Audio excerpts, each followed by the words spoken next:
What's going on, YouTube? It's your boy, CamATL. Shout out to the DFS squad. Shout out to everybody watching this video right now. Drop a like down below because I already know you're going to love it. Subscribe to the channel if you haven't already. Make sure you comment anything down in the comment section to enter your name into that $50 giveaway that I do every single week on this channel.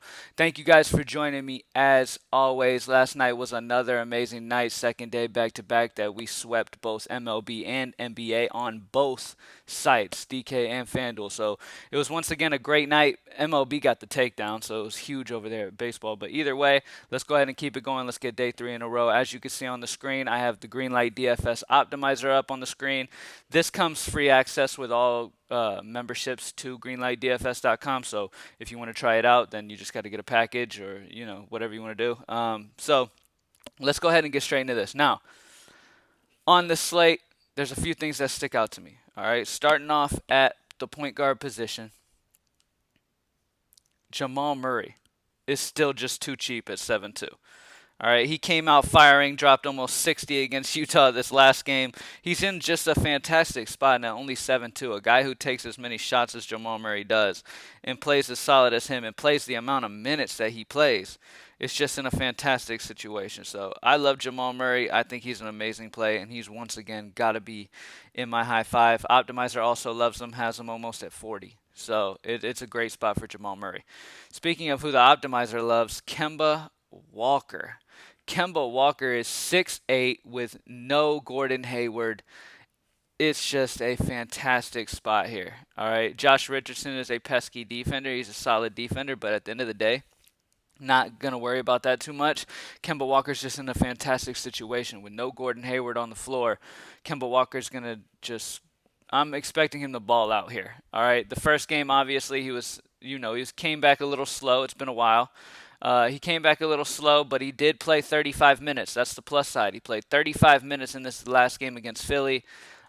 He's just in a fantastic spot. He attempted 16 field goal attempts. Expect more than that. I'm expecting 20 or more here in this one with no Gordon Hayward. I love Kemba Walker at 6'8". He's one of my favorite value plays on this slate.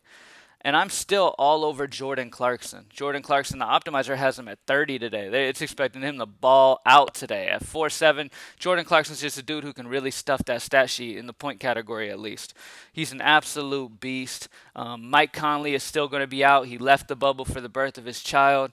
Then he came back. Now he has to quarantine for a little bit, so he's going to miss the first few games. That still leaves Jordan Clarkson to get a fantastic bump. And even if he's not starting, it doesn't matter. The dude's usage is so solid, and the matchup is there. I really love Jordan Clarkson. I think he's going to have a fantastic minute and a fantastic game, and he played 40 minutes this last game. So, Jordan Clarkson playing 40 minutes, don't expect another 27 type performance. Expect a big one out of him. I agree with the optimizer. I think he's going to get 30 or more here. Love him at 4'7". All right. Now, when it comes to spending up at the center position, I really love Joel Embiid. He made the comment, look, my job is to put this team on my back and carry them, and I expect him to do exactly that. The matchup is there. They're without Ben Simmons. He's going to ball out here against Boston. All right, plain and simple. Boston doesn't have anybody who can handle him. He dropped 53 in this last game against them. He's still under 10K.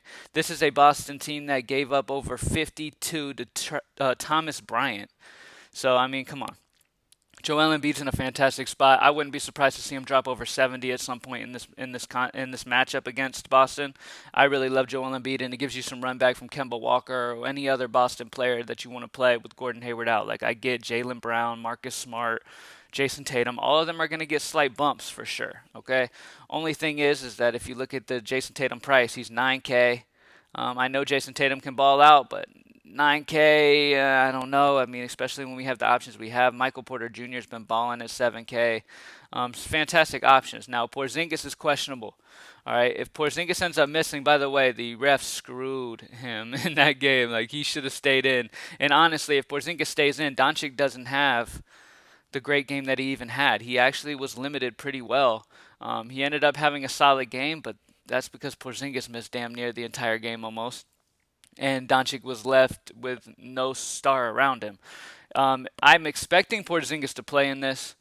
and I'm expecting it to be a little more balanced. I think Porzingis might even be fired up and have a great game here, and I think him and Doncic are gonna kind of level out. Do I hate Doncic? No, I think Doncic's a great play. At 11K though, I don't know if it's necessary. You need 66 out of him against Paul George, Kawhi Leonard, and pesky ass Pat Bev defense.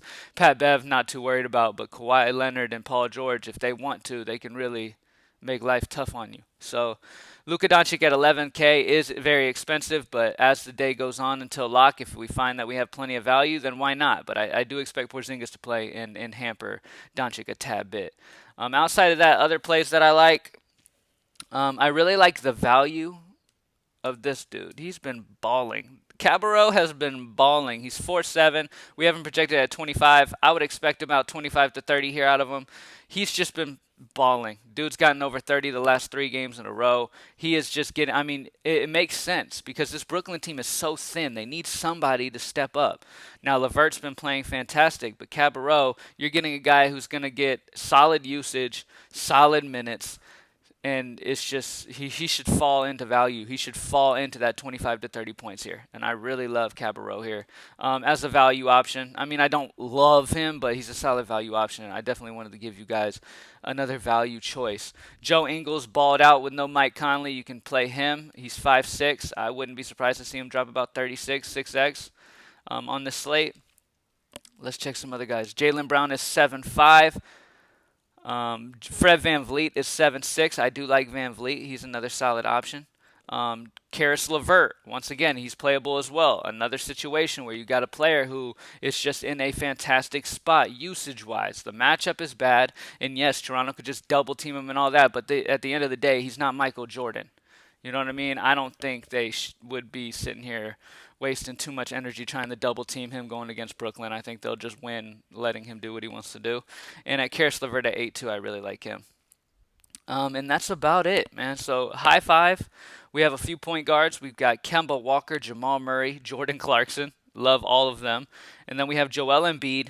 And then for value, I like Cabarrot, but there's multiple ways you could go, especially if Porzingis misses. Maxi Kleber is going to be a beast. And that's factored in too. Right now, Porzingis is questionable, so I factored it in. But I do think Porzingis will play. What else do we have? And that's about it, man. That's the where I'm really sitting with it. So I really love those guards today, man. We've got amazing guard value today, and just play them and move on. All right, greenlightdfs.com. Join the squad. Thank you guys for joining me as always, and I'm out. Peace.